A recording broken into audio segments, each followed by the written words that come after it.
Fitin10 Nation, it is day 9 of the challenge. I sent you your numbers. You should have your numbers by now.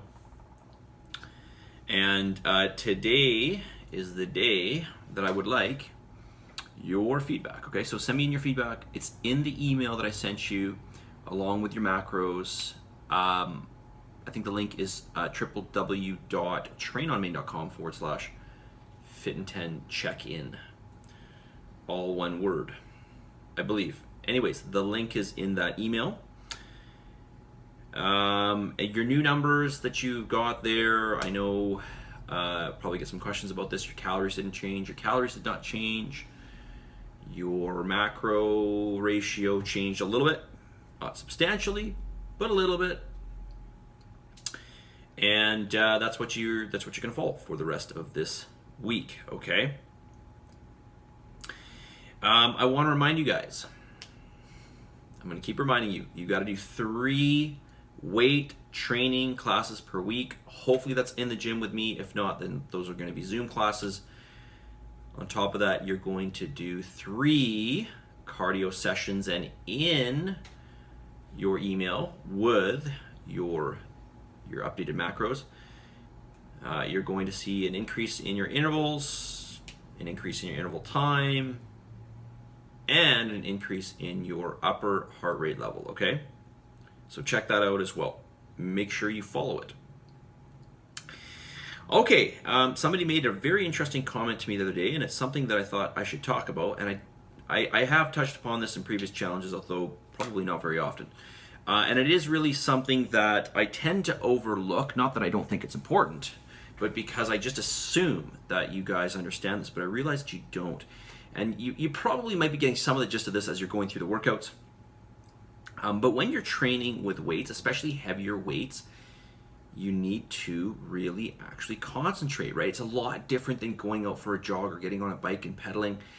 You can kind of just do it, run through the motions and not think about what you're doing. But when you're doing weights, you have to really think about everything, right? Like every part of your body and what's happening and where it's positioned, and is there some sort of contractility or tension in the muscles that you're using to stabilize yourself? How much force are you putting into each rep, right? This is actually really, really, really challenging. It's like you have to think, the best way I can put this is you want to think about every set almost like an all-out sprint, right? So that means the force production has to be super high. And this is why I say to people, and I realize this is a bit premature to say this to you, but you've got to think about the amount of effort that you're putting into each rep, which should be like 100%, like pedal to the metal. Now you're learning how to do the movements, and you're kind of just getting your feet wet, so it's a bit much to say that, but going into the future, I want you to think about that, right? When we are weight training, we're thinking about, especially on those top level sets, those high-end sets where you're at a weight that's really challenging for the prescribed reps that I've given you. You really want to think about putting in all your effort, and that requires a high level of concentration. Your force production is coming from here, right? It's coming from your brain. If your brain is on something else, you can't do that. All right, so think about the amount of concentration that you need to put in. Even on the finer movements, let's say you're doing a warm-up, like let's say the other day we're doing the abduction, adduction with the band around the leg. Okay, really not a movement where we're like, like we're putting in everything. We're not, doing a 1-rep max or something on a side leg abduction. But still something you need to focus on, and you need to think about connecting to the muscles. In the case of the muscles around the hip, primarily the glute, well, depending on whether it's abduction or adduction, right? Maybe hitting the glutes, or maybe we're hitting the inside of the leg, the adductors. But thinking about really trying to maximize each and every rep and getting the most out of the set, right? This is super, super important. I seriously cannot stress this enough. It might seem like, it's not really that important, but it's everything. It's everything. How you execute the set and the amount of energy you put into it, and how this set is done overall matters huge. I sometimes get upset, not upset, but I might, lightly snap at some of my members, my long time members, when they finish a set, they put down the weight and they're like, and it's like a high end set, right? It's one of their finishing sets, and they're just like, they put them down, they're like, and then they'll be on to something else, and like they'll like start like, I don't know, skipping or something, which I don't want them to do. And I say to them, why are you not out of breath after that set? You should be. You should be out of breath. You should be. Like, your body should be taxed enough, it doesn't matter what movement it is. Of course, some movements are harder than others. You should be taxed enough that like you gotta kind of put the weights down. You just like gotta take a break, right? Because you put so much emphasis into that movement, okay? All right, that's all I'm gonna say on that. So I realize, again, these movements are new to you. You're learning the movements. You're just becoming in tune with how to do them. So obviously this is going to come more with time.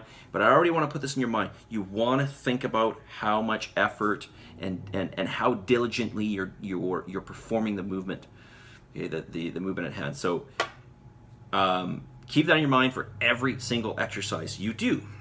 Okay. All right. Message of the day. Tomorrow I'm going to talk a little bit more about food, by the way, because we need to talk more about that. Message of the day. The message of the day is this: your garden.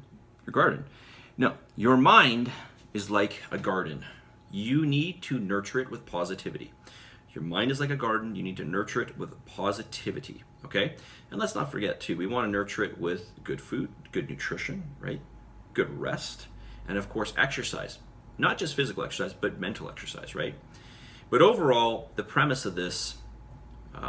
Of today's message is feed your mind with positivity. I know that each and every one of you deals with this to some degree. The negative echoing in your mind, and yes, yours truly too. Okay, I'm just like you. I'm really no different. I'm just your coach.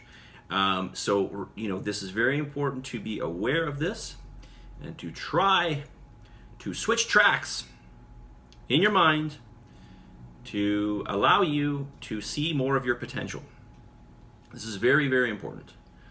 All right, because I think we are capable of probably somewhere around 100 times what we think we are capable of. And part of allowing us to discover this is to feed our mind with positive thoughts, not negative ones, positive ones, okay? So your mind is like a garden. You need to nurture it with positivity. And on that note, positive energy, positive vibes, believe in yourself, and for the love of God, for the love of humanity, give some gratitude for everything you have. And I will talk to you guys all soon. Day 9 wrap up. Send me your feedback. Do not forget, please, it's in your email with your macros, okay? We'll talk to you all soon. See you guys.